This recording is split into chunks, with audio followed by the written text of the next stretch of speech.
great day to be a Tiger. JSU by 40 campaign. Coach Taylor, I was just thinking, I was sitting in my office and we were talking about Jackson State athletics, the tradition of Jackson State. You played here.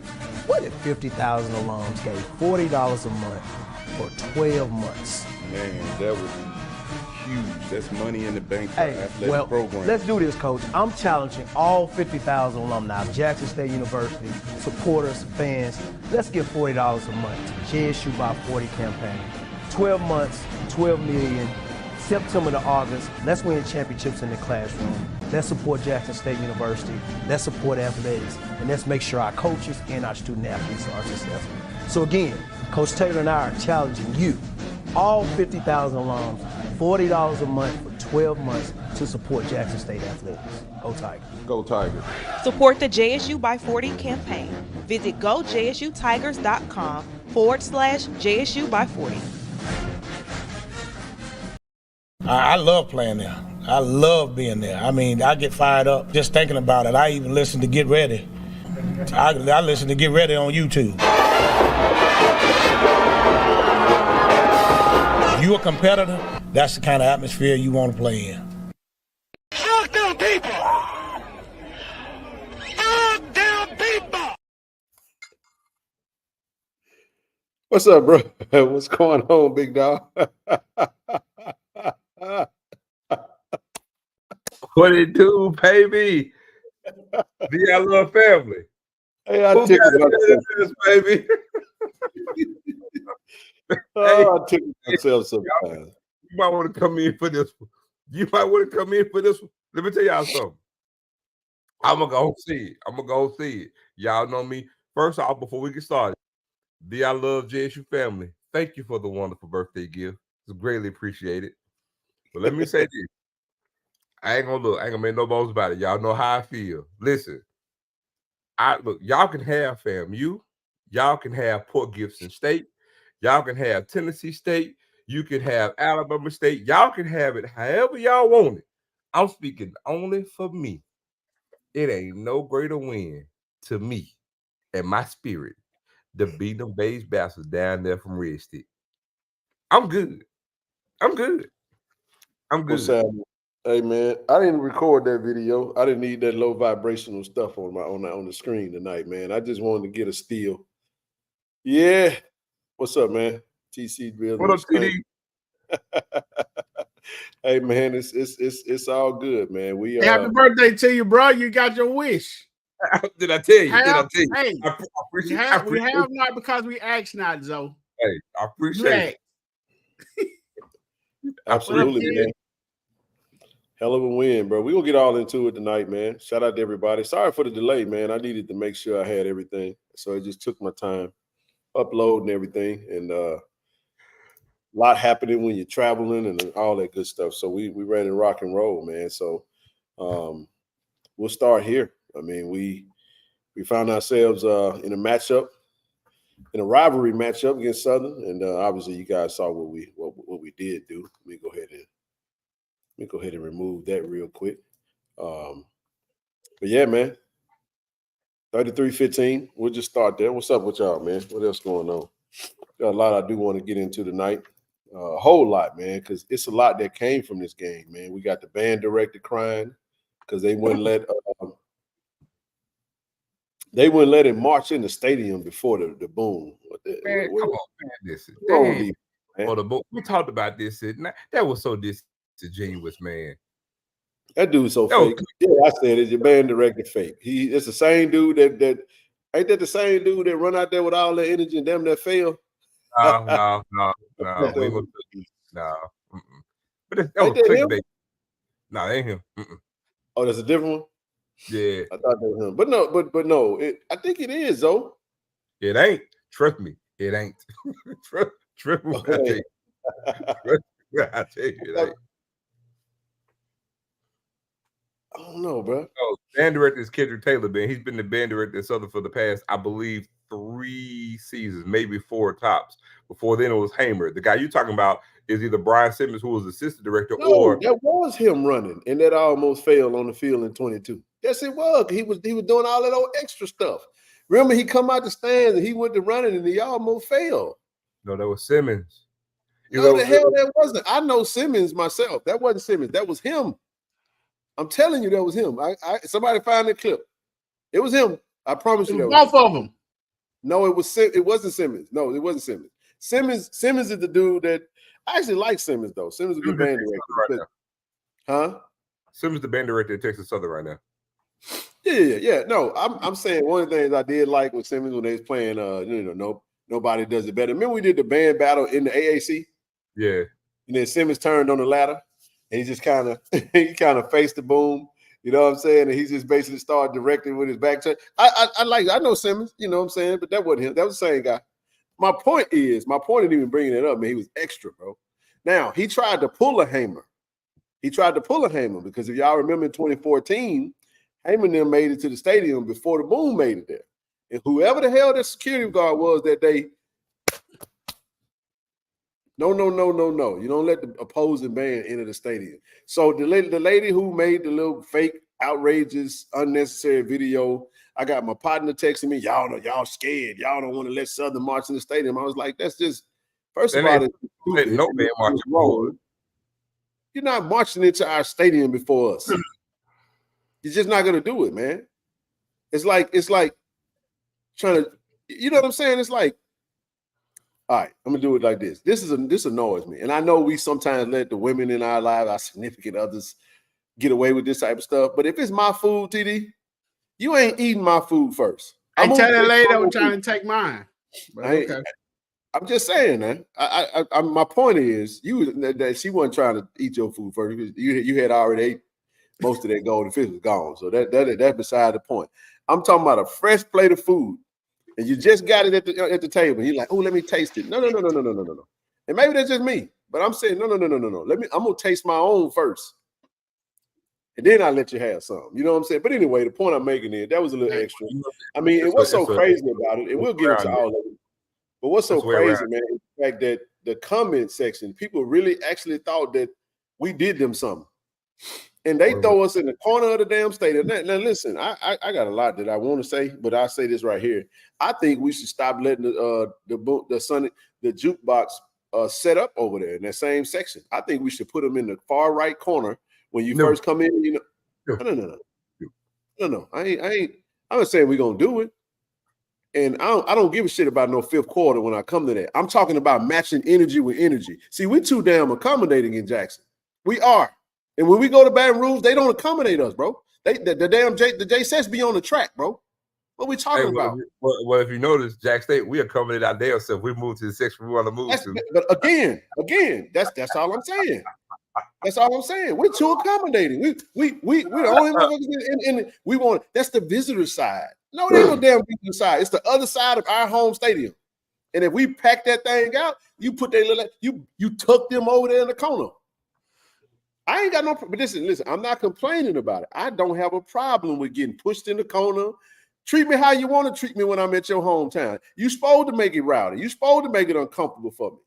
But just don't do all of that and then start crying when you get asked to follow the rules.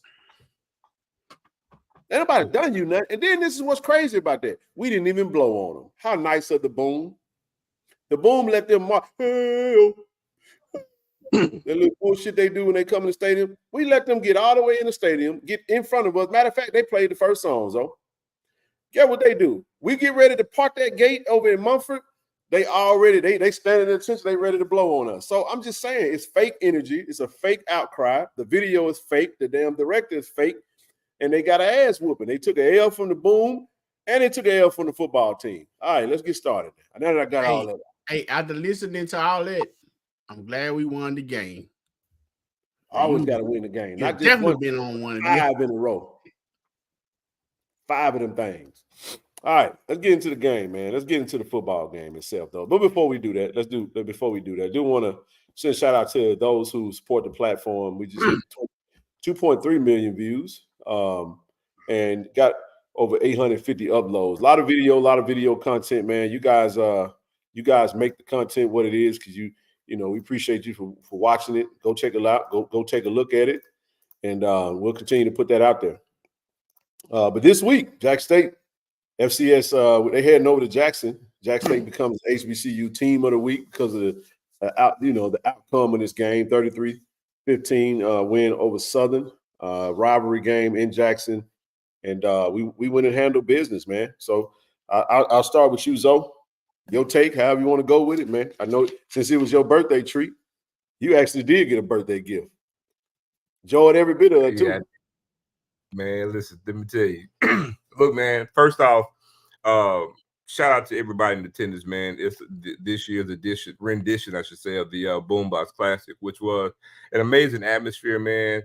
I hate that the weather started off earlier of the day because I really wish we could have got about 55 in that thing, even though we did still get 40. But over 40. But again, good energy, man, great vibes. And when it came out to the game, man, we did everything that we said we was gonna do. Everything went exactly like we told y'all it was gonna look like. Caught a lot of the talk about the team and how people perceive JSU and what we ain't got and what we got. And man, listen, I mean, when it comes to this team, I mean, I'm gonna say this. I'm for the first time in a long while, I'm gonna use this quote, Ken. I use it all the time. I haven't had my blue and white glasses on all year. I'm gonna be honest. What I told you about the team when it came to ULM, I stand by that now. We did have the better roster. We do have the better roster. You know what I'm saying? We lost the game, but just because you have a better roster doesn't guarantee a win. But I still feel we have the better roster than what they have. And we were in that game, and we should have won that game. Then we come back, we play lane, we do what we do, and then go into this game with Southern. One thing I've said before the season started, you can bookmark it. I said, man, we got the best running back room in the conference. It ain't even close. Play 6 running backs against Southern. I talked to you about the D-line.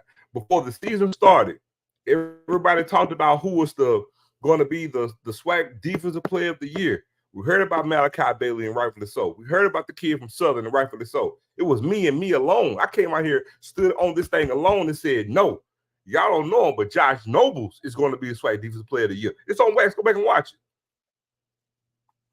I said, oh, yeah. And guess what? He leads the conference in sacks right now. I'm telling you, he's going to lead the conference in sacks by the end of the season. You could book it. If I tell you Mosquito could pull a wagon, you better hit his ass up. You got lucky on that. You ain't know that. Bullshit. No, you didn't. That was a guess that came true, and I'm gonna let you have your moment. But no, sometimes you miss now. But when you hit a home run, you Babe Ruth. That's how you do. But I got it.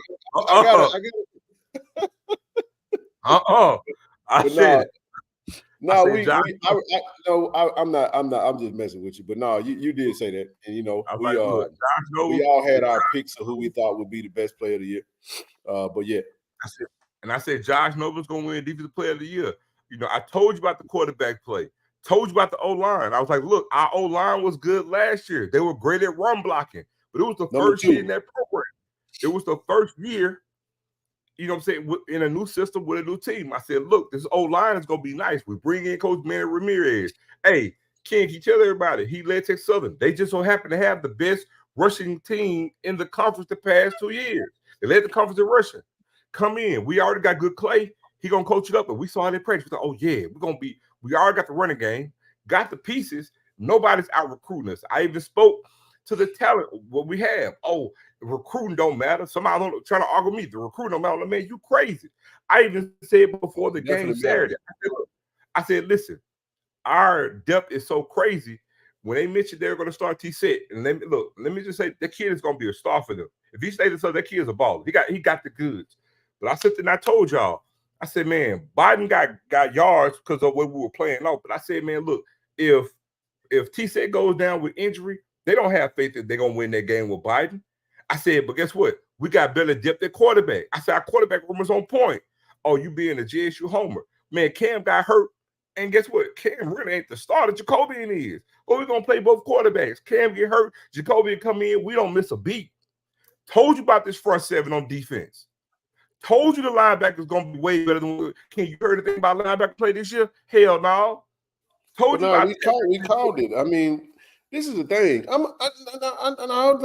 ain't finna do this because we got some shit I do want to address because after the first game, everybody was talking about Ken and Zoe did what they do. They had their blue and white glasses on. Ken and Zoe hyping his team up. What happened? No, you guys realize that, honestly, ULM is tougher than what we think. Now, they're going to get smoked by Texas this weekend. I ain't worried about that. They're going to get some straightening over there. They got to go to Austin. You know what I'm saying? It's going to be a hell of a – but we're going to see how they manage that game. But the point I'm making is that you're right. Recruiting does matter. It's a lot of things that have gone into the development of this team, man. And we got so many storylines we can touch on that. But I'll stay top line. I just wanted to address that point, Joe. You can keep going, but you're absolutely right, man. I think the depth has shown itself. You know what really has made the depth show up is injuries. We've been banged up.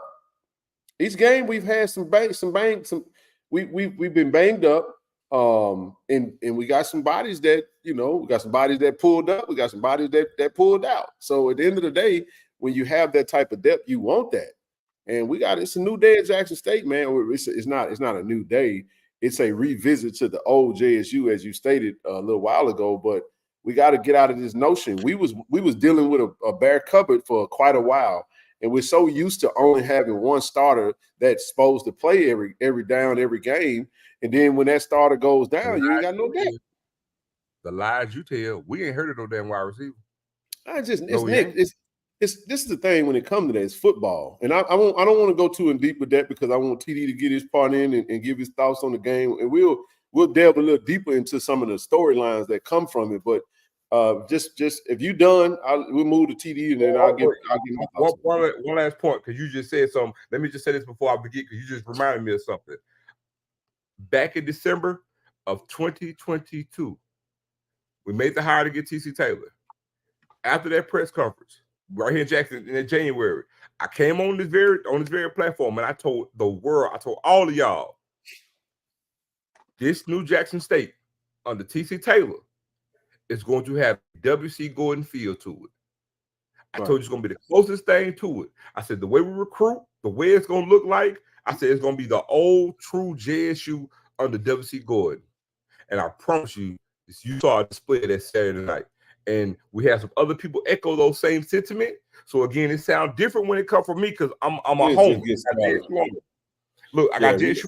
I sound like a homer. But when the outside entities start telling you this, maybe it's gonna ring true. I know what I'm talking about. KJ Chisholm is number 17, play cornerback. Go ahead, TD. Let's roll. 16. Huh? 16. No, he's 17, brother. He's 17. You got to keep when you talk to me about the roster. No. 16 is Michael Cherry, bro. Yeah, true. I'm talking about defense. Go ahead, TD. What I saw is what's the question again, bro? Hey, ain't no question. Your thoughts on your opening statement on the game. You take it wherever you want to go with it. What you saw. Come on with it. First of all, let me say I'm happy for the win. You're always happy for the win, for sure. We steady growing every week. I definitely think, we left some stuff on the field. The score could have been worse than what it was. However, I'm glad to see, the team starting to gel, everybody coming together. I definitely want to give a shout out to what's up, big dog? I was most impressed, and I have been impressed with the offensive line play.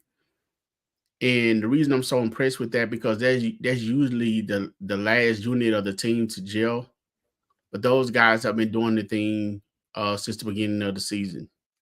So hats off to Coach Ramirez for doing this thing and for the players for listening and executing the plays. Going back and watching the game, man, I definitely seen how dominant they were, how they pushed people across the field. I enjoyed that. It was great to see Irv and JD back on the field. I was happy that, everybody got a chance to play. Amar did this thing. So, in a big ups to the general, Jacoby and Morgan, because, one thing that we talked about, Ken and Zoe, we always talked about attitude and some attitude that some of the players had last year on the team. You know, when you playing sports, your initial things that you want to do is to start. So the fact that that's what you want to do. So being that your number don't get called for that, you can get salty. You know what I'm saying? Instead of being that way, being a team player, when his number was called, he was able to come on the field and do what he had to do. So that takes a lot. I don't know, you know, say who all play sports to understand that concept, but you know, hats off to that. Yeah. So overall, I think it was a good game. I think I would like to see maybe the corners play a little closer, you know, especially when we pressing the way we are on the defensive line. That was because of just to add to that, TD, and I understand. I understand. I just want to make one quick comment on that. Go ahead. You got to understand the situation.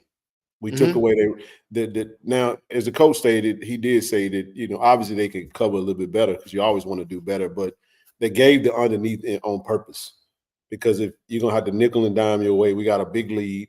And we were super fucking aggressive, bro. And we just wasn't able to get to the quarterback because they made a quarterback adjustment because he kept moving the pocket, getting out. But if you sack the quarterback, it don't matter. We didn't. That's kind of how it was, kind of a safety net. But we did go a little conservative. Keep going. Keep going. I'm right there with you. Okay. Yeah. So, you know, the defense. I'm sorry. I want to add one more comment to that. We were pressing, because we always talk about one side of it, but we don't talk about the other side. We were pressing, and we got beat over top. And two of them players, they should score a touchdown. One of them, the wide receiver, fell down. Yeah. Actually, both times the wide receiver fell down. But he completed the pass because guess what? We didn't get to the quarterback. So if you're if your DBs get, you know what I'm saying, if the wide receiver get past your DB and it's designed for you to put pressure on them, and it don't happen, that's kind of why he backed them up. But go ahead. I won't interrupt you no more. I just wanted to throw that in there. And no, man, I mean, anytime you feel like, you know, something I said that you want to interject and make a point on, then it's fine. But I mean, I'm not tripping on all that. We having dialogue. Also, as far as that is concerned, I mean, you got to give credit to what's his name, Body. The young man, he got benched and he came in and he played for his life. You know what I'm saying? They started rolling him out. That's one of the reasons we couldn't get to him. And just like, I mean, and I told you, Ken, when we was sitting on that sideline, I said that boy had the same build as Jacoby. And when he rolled out and threw the ball downfield from scrambling, he was on the money. So shouts out to him for doing his thing, man. I mean, that's what it was. I mean, that's the reason they was able to make them plays, because he made the play. And that probably, you know what I'm saying, was some of his best work. So the young man just came out and did their thing. They was pressing. Never been that accurate before. Huh? That's what TD was saying. He said that man ain't never been that damn accurate before. That was another player. He had went out and reverse, you know, changed uniforms or something, man. I don't know, but the young man was on point. Josh, you know, both of you guys have always been high on Josh Noble. He showed up. I think the cast is starting to come off his hand. Phillip Webb, I mean, he got there pretty good. I like Phillip. I want Phillip to finish. Phillip, you know, he get there, but he need to finish. But man, they made it rough on him. They made it rough on the quarterback in the end. And I hope that the young man that got hurt T-set, like you said, so he has a bright future. I wish him well. But I just stopped there. Yeah. I'm gonna jump in there real quick. Let me say this real quick, because I've been hearing this a lot. I've been hearing this a lot. Let me tell y'all something. Y'all know my thoughts on this team. We are what you see. I understand that, and I think we're a work in progress. We're not a finished product. We're gonna keep getting better. And Coach TC addressed that. And there's nothing wrong with it. I just you know, we left some points that should have been there. You know, you get inside the 5, you got to score a touchdown. We missed a field goal that we could have made, and we missed the extra point. So that's 4 points. Actually, 8 points. Technically, we should have had 41, 42, or at least 40. Am I right about that? Okay, we got 3 when it should have been 4. That first drive, we were driving, we were moving well with Cam. It could have been a pick six though. And It should have been 30. It should at the worst. It should have been at the worst. Yeah. Even excluding the first drive with getting the field goal, it still should have been 31-0 at the half. Yeah, but again, this is all I'm saying. Like I just think sometimes we act like we playing 11-0. Like when we playing other teams and that team make plays, I just get credit where credit is due. They stopped it. Yeah. This whole notion of it's like we fall in love with should. We should. No, we scored 33. If we wanted more points, we got to execute better. You know what I'm saying? And I'm not saying that we can't say that we didn't leave none on. I said it on the field. Hell, when I left the game, I was sitting there just like, damn, we dominated them, but the scoreboard just didn't show it. I didn't like the fact that we only scored 10 points in the second half. I know we started going a little conservative with it, and then they were fighting for their life. And I wanted a 40, but I wanted as many points as I could, especially when you go up 23-0. You feel what I'm saying? You want a blowout, at this point. It should have been 17. Instead, it was 16. It was just like a little goofy. The score looks goofy. It's 33-15. You know what I'm saying? You know what, though? The score doesn't show it, and I agree with you, Ken. But being there, and one thing we all can be agree and seeing is that if you saw the game, we physically whooped them on both sides of the ball. Make no mistake about it. We did. We physically whooped them on both sides of the ball. TD made point on something that I have to doff my hat out to. If you guys could recall, I was very reserved about commenting on the offensive line. I kept saying we just gonna have to see. We're gonna have to see. I ain't crowding them. We're gonna have to see. Yeah, we got a lot of freshmen because I didn't know. I don't think we ever saw consistently the mix that we're seeing. You know what I'm saying? It was always kind of a mix and match trying to figure out what you got. But this offensive line, man, has been. I mean, shucks. We can make a case for being the best offensive line, if not in HBCU football right now, at least the SWAC. I'm just being. I feel like we are, but my goodness, man. When you talk about, we'll get into the stats in just a minute, but 0 sacks given up. 2 penalties the entire game. Yeah. Only 2. Only 2? Only 2 penalties the entire game. So when you go back to a ULM, you get a critical penalty that changed the trajectory of the game, right? Then you get into the next game. I think we might have had 6 or 7 penalties last game against Lane, maybe. I had to go back and look at the stats, but the point I'm making is that a win, it's hard to win, man, especially when you're putting a lot of pieces together. This is a TC Taylor team right here. I love the question from the press conference today where they were asking about recruiting and the importance of high school recruiting. And Coach talked about how last year he had to go to the portal a lot. This year he was able to go into the high school ranks, touch a little bit of portal because he's now establishing and building. And he talked about, I think when you win, this is how you keep them big-time freshmen that come in, and you can go ahead and redshirt them because now you're establishing and you're building your program. You see what I'm saying? Because you don't want to lose, you know what I'm saying, the Mason Bartons. You don't want to lose the Tonio Rosses and those. You see what I'm saying? You want to develop those players into and you really want to keep the O-line coach as long as you can because let's be real about something. Same did he arrested? Yep, by the FBI. Oh, okay. Well, anyway, I think we all saw that coming. But anyway, the point that I'm making is definitely they said Evan Henry and Kirk so much fun. Yes, yeah, exactly. It took a massive step. See, Blue. This is what we're talking about when you get into the coaching aspect of it. No slight to Coach J.O., but I'm gonna say Cam James handled his business. You see what I'm saying? TD, I sent you that video I think I sent you the video you saw the ULM highlights with UAB? Man, Billy Pullen looked like an NFL edge rusher, man. He like Nick Bosa out there against UAB. But what I'm saying is he only got 1 sack against Jackson State. You have to talk about late in the game. Huh? And that was late in the game. That was late in the game. So my point is that when you see the development and that bodes well, the physicality that you see. Overall synopsis of the game, we dominated in the trenches, which is what you want to see.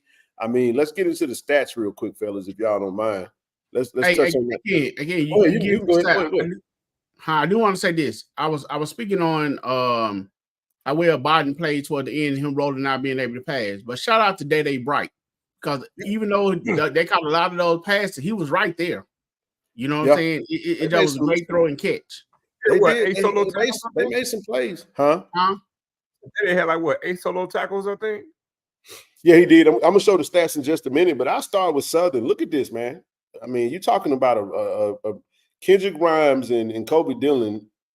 I mean, 21 rushes, man, for a net total of 29 yards.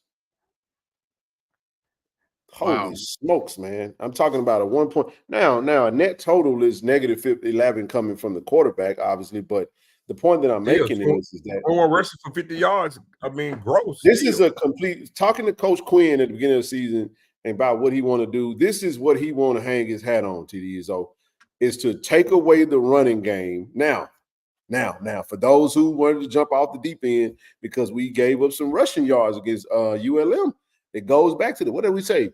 Their offensive line was pretty damn impressive. You know what I'm saying? And we got to the point of contact and we didn't make the tackles, and that running back ran hard. I had to go back and look at him again, TD. He was running just as hard against UAB. He was giving them fits. So I said, you know what? I'm going to conclude this damn dude is special. And this O-line is pretty solid. I think they're going to finish middle of the pack in the Sun Belt, but we don't know. We'll see. I know they've only got a small sample size. Go ahead, bro. To your point, one thing that we got to stop doing, well, not me, but the majority of football fans, let me go and make a declaration, because this is what we got to stop doing. Because what I'm about to say, it's going to kind of segue into how we do stuff at the beginning of the season.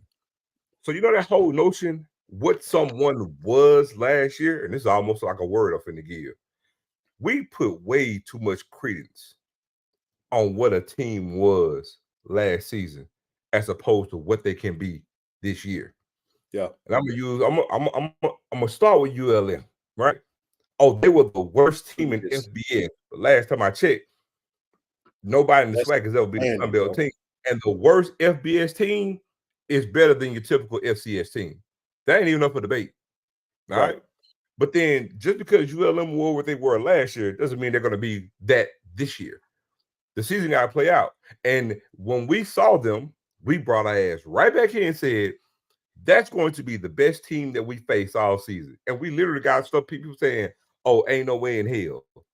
Baloney. That's cap. That's the best team we faced all year. And that will be the best team we faced all year. Absolutely. And they're proving that right now. And they're proving that right now. Now, I also use that to say, because I'm sorry, but I got to say it, because everything I said before the season started, when it came to SWAC Media Day and how we pick who gonna do what, I like a damn genius. I need to get a 1-900 number right now, because everything I said in relation to how somebody finished, because how the hell y'all pick Alcorn to win that division? And I said then, well, how can you do that when they ain't got a quarterback? You don't know where it is. They got a coach they never won, and you pick them, and look what they're doing. They just not got 5 touchdowns, 3 games, in the 5 touchdowns they got in the previous game. You go here to Alabama State. They got a quarterback that really ain't never won. Then they got empty calories and stats, and you talk about their defense, but you lost the best defensive players. So how can you sit there and say, oh, well, they beat Jack State last year. All they need is a quarterback. They got their defense. Well, hell, their defense is playing okay right now, but they lost their best 4 defenders. And how you do that? Whatever. But then it comes down to Jackson State with that same lingo, right? We finished what we finished, but then we stayed at the beginning of the year. Nobody's recruiting on our level. They ain't even up for debate. And you're seeing it right now. So it's like, man, we ain't look, I got JSU on, but we come on this platform. I don't have a blue and white glasses. When we talk football, man, I'm keeping it a book. I can separate my fandom from when we get to talking about football. The one thing I'm not going to lie on or put my fandom on is this team. When I tell you what we got from a recruiting standpoint, we talk about these players, Ken too. When we talk about these players, it ain't no fandom in this. Like we're telling you, we told you from the beginning of the season. We're like, man, we 9 deep at running back. That's not a fan talking. That's facts. You're seeing it on the field. We talk about what we got at quarterback. That's not fandom. You're seeing it on the field. When we talk about what we got in the receiver room, look, I stood out here alone. Ken could vouch for me. Dude hadn't even got on the field. I said, man, wait till y'all see SWAC T.O. I gave him a nickname. I mean, look, Corey said the damn pass against Southern was so beautiful. He said, damn, SWAC T.O., that's SWAC Moss. Yeah, I mean, Jonas, we'll get into it. We'll get into him. But pause in there real quick. I don't want you to shoot all your bullets up because we got a lot we want to get into. You want to jump in real quick? I'm like country with the cold, dog. 30 live. I will say this about the statement right here, Ken. I don't think we've seen dominance yet from the defense. I think as game by game, they are improving. They are getting better. They're starting to work together. We left a lot of interceptions on the field. For to have the defensive back and the players and the talent that we have back there. Once that thing really sets up, then the dominance definitely will come. So I mean, it was a great. Depends on what you define dominance, though. Everybody has a different definition. I mean, dominance to some people means you got nothing, and they no stats, no nothing. Everything went well. It was perfect. You said what I mean by dominance. I said everyone has a different definition. Oh yeah, that's true. That's true. No, don't get me wrong. It was a great. I mean, it was very good. It was you know what I'm saying, but there's always room for improvement for sure. And so what I'm saying is, even in the lane game, there were interceptions, and so they were left on the fourth quarter, left on the field. So what I'm saying is the defensive line and the edge rushers are coming into their own. All right, and we can just say for this game for sure. You know what I'm saying? We still have what 9, 10 more games left. However many we got left. So the edge rushers coming into their own. The defensive linemen are coming to their own, doing their thing, and they putting pressure. So once they put pressure, it's up to the defensive backs to make sure that they complete that pressure. Because the pressure is going to cause them to make bad throws. It's going to cause some balls to be tipped and go up in the air. And once that happens, you have to pick the ball off and take the ball the other way. Yeah. That's what I'm saying. And we have the athletes. We have, you know what I'm saying, draft, eligible players or prospects that's on the team.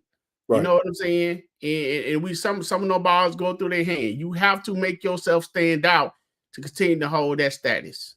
That's all I'm saying. Again, I'm gonna say this. I don't think anybody is saying that our team is dominant right now. Stop listening with your stop hearing stuff that ain't nobody saying. Anytime I inject something, it's just for perspective. It's not because it's not that I disagree with TD. I agree wholeheartedly. This is a statement that was made by brother Fuller. I just highlighted it because we've had dominant moments. Yeah. We haven't had a complete dominant game. And I'm okay with it because nobody thinks our team is a finished product. I just said we are who we've shown ourselves to be. A work in progress. Yet we have the coaching, we have the players, and we're learning how to play together. Man, this is really a new team, man. It's a lot of new pieces that were added together. Now, some of the groups, because let's look at the linebacker room, TD. How many linebackers are playing right now that played last year? One, JJ. You know what I mean? He's been out there a few times. Ashton, we weren't playing. Reed Pulling's new. I mean, you just go. Jaden Ward is new. I mean, list goes on and on and on. You don't really have. Alan Walker is on the edge right now. You see what I'm saying? On the edge, yeah. Phillip Webb, okay, yeah. Then you got Jace Ward, okay. Josh Nobles is new. Now you got True and Jeremiah. You see what I'm saying? Like it's little pockets. It's pockets of continuity. So when you throw Day Bright is new. You got Isaias looking like the leader of the defense. You see what I'm saying? He's built some consistency, but they'll tell you because one thing I'll just quote what he's said. We gotta keep chopping wood and we gotta continue to get better. We left some meat on the bone. Everybody know that. Hell, I wasn't even smiling at the end of the game. Hell, I felt like it was. I ain't gonna say I felt like it was a loss. I just felt like, damn, man. That's how I was. Anybody that saw me in the game, I was just sitting just looking. I mean, I called you on it. I called you and talked to you about it because I saw it myself. And I was like, hey, bro, what's up with that? You know what I'm saying? I didn't know what it was. I didn't know what it was, what the deal was. But what I'm saying, you didn't know what was bothering me? Yeah, I didn't know what was bothering you. I just because I thought we should have had 50 and they should have had 7. And I was like, You know what I'm saying? Like, it was still just, it didn't feel like a loss. It didn't feel like a loss. It didn't feel like that. It just felt like we're better than the score. Right. We made them think that they were actually better than they are in comparison to us. That's what I felt. And I was like, when it's Southern, I'm like, I want to kill him, man. I want to beat the shit out of him, bro. You know what I'm saying? And we beat them, we dominated them, but we just didn't really. But let me hey, you know, you say we had a glimpse of dominance, right? Let me show you a glimpse of dominance. At one point in time, the quarterback, he was getting ready to fall before we even got there. You know what I'm saying? That because he was afraid. That because that defensive line was giving him that business. His line showed up last game, man. Finally, you know what I'm saying? Yeah. So and they was in that backfield, man, and it was party in the backfield. I'm glad we didn't hear that song. It's a party. It's a party. It's a Karamu got better. Shout out to DJ Unpredictable. He got better on third down. I gotta give it to him. Get credit where credit is due.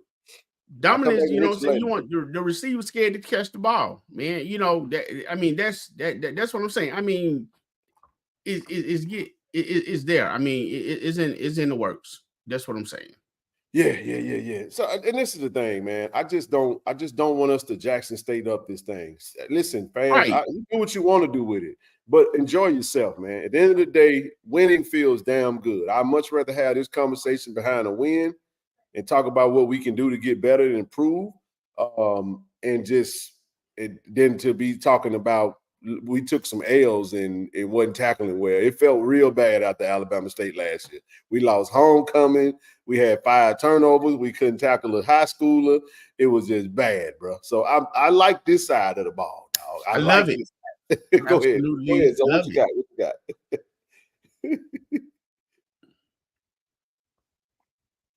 I'm listening. Go ahead, bro. What the hell are you doing, man? You blurry and you go ahead. Winning don't feel good. Being beige bastards feel good and good. Huh? You know, beating them beige bastards feel gooder than good. See, Mike, let me say this, Michael. I wasn't pissed off, and I ain't never gonna be pissed off after winning against Southern. I would have took a 1-point win if it would have, whatever the case may be. So I don't. This is all I'm saying, man. We didn't, but you still got to enjoy it. I'm saying we're going to Jackson State this thing up and complain our way into not appreciating the whole damn season. It is a process. This is a journey. There's a brotherhood being built in the coaching room. Keep in mind, everybody, remember we ain't said nothing about this, but can we dot our head off to the coaches? We got coaches on the sideline this is their first opportunity coaching at the college ranks. And they doing a damn good job. Shout out to Coach Mario. Shout out to Coach Jones. Shout out to Coach Javancy Jones and Coach Orr. You know what I'm saying? And I'm just saying, like, there's a lot that's happening. But I love the mentality of the coaches. Coach TC's like, look, we got to put together a complete game. We got to finish. Coach Quinn don't say a whole lot. You know what I'm saying? But he say a whole lot at the same time. You know, he's not satisfied with it because if you take away the run, you want to take away the pass too. And we did that in the first half. It's just, damn, we started letting them get away with it in the second half. And we kind of lost. We kind of got a lot. We out of position a couple of times. We didn't, you know what I'm saying? We didn't do what we needed to do. And I saw him lighting into the DBs on the sideline. You know what I'm saying? Giving them the work, man, because somebody didn't do what they needed to do. You know what I'm saying? But again, that's all a part of it. And trust me when I tell you, I guarantee you the coaches felt real damn good about having to. It's easier to coach a kid up after you win if they make a mistake and it doesn't cost you a game, as opposed to I don't believe that. I ain't gonna say what I don't believe yet, because I also said I'm gonna stick to my guns. I said that give me 4 games and then I'll give you a true assessment of who I think we really are. We got one more game that we got to go play. This game is going to be a really good test of character because we're going into a place that we don't win often. It's a psychological mud pit for our university. We're going into the hole. We're going to Grambling, who's also 2-1. They got some things that can make things difficult for us. I'm just telling you, man, listen. We had an FBS team, a home game against a D2 school, a rivalry at home, and now we go back on the road to get a win. We haven't won on the road yet. We got to go prove that we can win on the road against a rivalry in a place that's hard to play in. So at the end of the day, you know, we're going to see what happens. We'll find out who we really are. But I tell you what, though, to that point, when you talk about Jackson State, even in its heyday, right, one good barometer to show proof, no matter the record, of a good Jackson State team is in the same year beating both Grambling and Southern. Hey, and I want to say this. Go. Hey, I said this to Austin today. So I'm answering your question. I said this to Austin today. I did pick Jackson State and Grambling to win the East and the West to compete in the SWAC championship game. I said there are two games that are going to be. I said the three hardest games we're going to play this year is going to be ULM, Grambling, FAMU. Those are my three toughest games. Because let me just say it like this right here. Miles Crowley can spin it. He can spin it. Well, you know who I picked to go to the SWAC championship game. We had up there. I picked Grambling to win the West, and I picked Jackson to win the East. Had to say, yep. I think Grambling got what they need because Grambling got quarterback play. TD, you want to say? I mean, ask y'all about these stats, man, because this spoke to it. We got three. I think the sacks are just 3 sacks. So I guess Josh Noble had all the sacks. Yeah, they say he had 2.5. So somebody else had a half of it. Who? Philip? Somebody. I got to go back and look at this. It's going to be on there, but let's check this out. But I gotta give Biden some credit. I mean, the young man had 350 some passing yards, but that we gave that up, and we got to cut that. We got to stop that. Got beat over top sometimes. We got beat underneath, and they were playing from behind, and they did what they had to do. So, 1 touchdown, 2 INTs. So shout out to the defense. Shout out to Big Demonye, Demonye Lacey, man. Got him the big defensive lineman got him an INT. As well as K1 got his first INT of the season, man. So big time play on defense. He did get a touchdown, but shout out to him. And it is what it is. This is probably the bright spot for them. But I thought Noah Biden played the best I've ever seen. I would have rather him play against us than T-Set, but T-Set goes down. Hopefully he's okay. This thing is a high ankle sprain for those that want to know what it was. On the half sack. But let's get into our stats real quick. We saw Mr. Mulligan come, huh? I said that was True Thompson on the half sack. Okay. True and True and whatchamacallit got to the quarterback at the same time. That's a pretty bad sandwich, man. You don't want to get hit by True and Josh Novas at the same time. But is that the same? Is that the sack that T-Set goes down? Yes. No. No, he went out against Josh Noble when he hit him from behind. He went out Josh Noble by himself, but no, those are different sack. But there was True Thompson on the half sack though. But you spoke to some. We played 1, 2, 3. We played 5 running backs this game. Irvin Mulligan gets to start. He shows back up. I mean, had a fantastic game. I mean, you look at what he was able to do. Both he, Ahmad, as well as JD scored, got in the end zone, and the rushing game was able to do it. This is a tribute to the offensive line once again, man. 40+ rushes and. I mean, if you just expand that, Irv gets up to about 20 carries. That's 100 yards a game. You know what I'm saying? Possibly another tug. But, man, you got a healthy running back room. And, you know, I like our chances there, man. Look at it. But Ahmad, I would have liked to have seen Ahmad get a few more carries. Ahmad broke a big one. TC told him to go home with it, take it to the house. But pretty good, solid stats here. And then let's go ahead. You want to jump in there? Go back to the rushing. I want to highlight something because one big point about this too, to what you were stating, Ken. It is always good noting that we got 42 carries by 7 different players. So you talk about being the 3rd game of the season. What this also highlights is when you're talking about getting to the season, Irv had his first game, JD had his first game. No tread going off the tires on any of these players. So you're talking about having fresh bodies going into conference play. You know, then again, you know, football's a game of attrition. When knock on wood, but if you have any injuries, now we don't have depth. We got quality depth. It's a difference. We don't just have bodies back here. Again, we're talking about 42 carries, split them among 6 players. You know who I'm happy for? Amari Matthews, man. Talk about a young man that stayed down. Yes,